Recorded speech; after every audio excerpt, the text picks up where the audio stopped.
Hey team, I wanted to take you through a quick walkthrough of at least the first part of the PowerPoint presentation for interpersonal violence. A lot of it is stats and figures, and so I'm not necessarily going to go into that, but I am going to talk you through the first couple of slides because I think those are really where the critical ideas and questions can come from. So let's go ahead and get that started here pretty quick. Let's get through the first couple slides. Interpersonal violence. Criminal violence. Now, these are two distinct things. There's crime and there's violence. Violence is not always criminal, and something that is criminal is not always violence. I mean, simple example, it is a crime to run a stop sign. That's not, well, unless you hit someone, that's not violence. You might be endangering someone, but it's not necessarily violence. And violence can occur in a context where it's not criminal. One of the examples that I always use in this class, and we're going to talk about it, or you'll read about it later on in the presentation, is rape. 50, 60 years ago, rape did not exist as a violent crime. There was no such thing, I shouldn't say it didn't exist. It didn't exist between married or common law couples. There was no such thing as a husband raping his wife. That was considered a right of marriage, and he could have sex with his wife at any time that he saw fit. It wasn't really until the 1970s with some really high-profile cases, and you can certainly look this up, the history of rape law reform or marital rape law reform, where it was considered an act of violence. And even today, I think there's about 5 or 6 states, a couple of them are in the South, but not all of them, where there are very, very stringent criteria for where it would be determined that a husband or even a wife had sexually assaulted their partner. It usually involves some type of, unfortunately, some type of well, I'd rather not get into that, but it involves more than what we typically define as rape. So that is something that I really want you to be thinking through all these types of interpersonal violence crimes. I mean, this is where we all feel pretty comfortable, right? We've probably all seen an episode of Law and Order. We watch the news, we read the newspaper, we look at Facebook, and really interpersonal violence is constantly in our face. Constantly. It's always there. So it's not really hard to identify, not hard to describe. And if you were to just ask someone what is violence, this is probably what they're going to tell you. Whereas we have, 6 more chapters on violence that don't have anything at all to do with interpersonal actions between 2 people or even a group of people.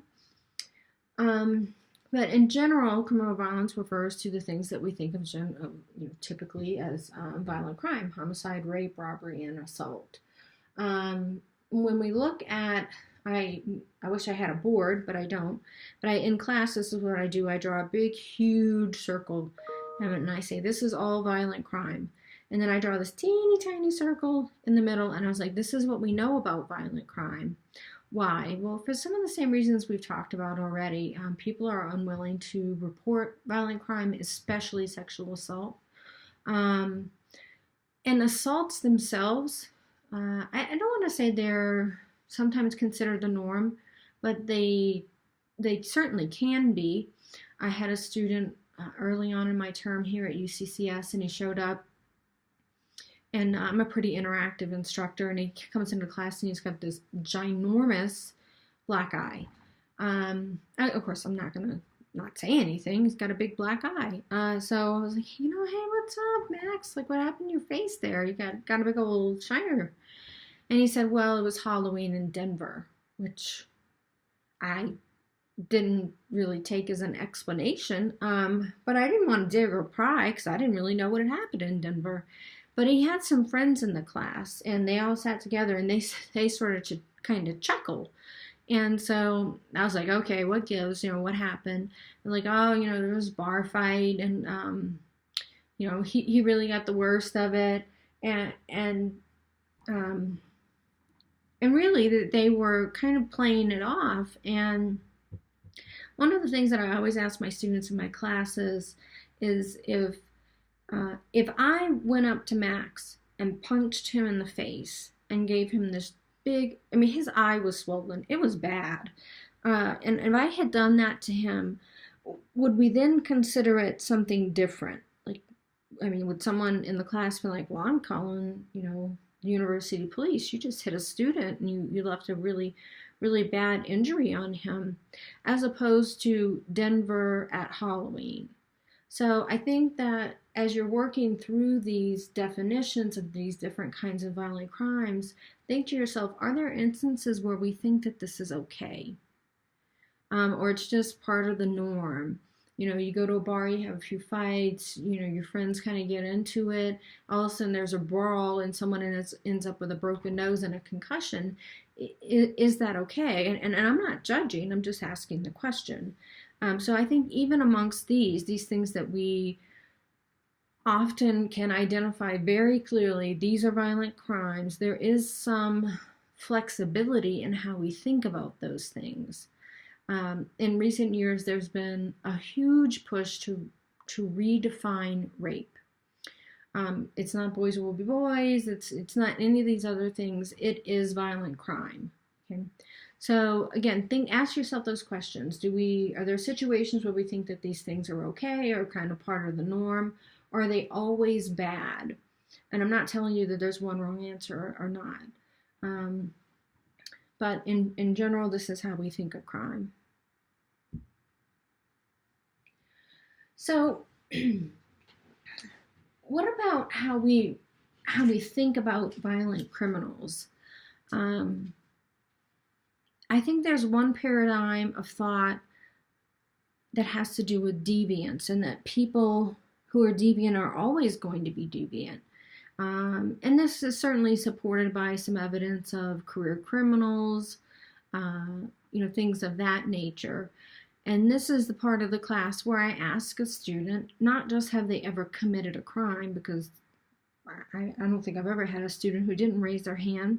That would include like running a red light, setting off fireworks in a place where you're not supposed to do it, public indecency. This could be like peeing in the bushes because you can't find a bathroom. So most people have at some point actually violated the criminal code. But this is different. This is, have you ever committed an act of violence? And that obviously depends on how you define violence. And also where you live. One example that I like to use for this is the Adrian Peterson case, where he used a switch to discipline his child. And that was considered, that wasn't considered parental discipline, that was considered an act of child abuse, violence. And obviously we're in an online class, so I can't say how many of you have been switched.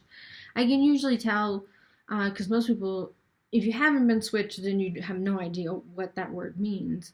And if you have been switched, you're pretty doggone familiar with what that word means. And this is a little bit cultural, because in the South, it is, I came from a family of equal opportunity switching people.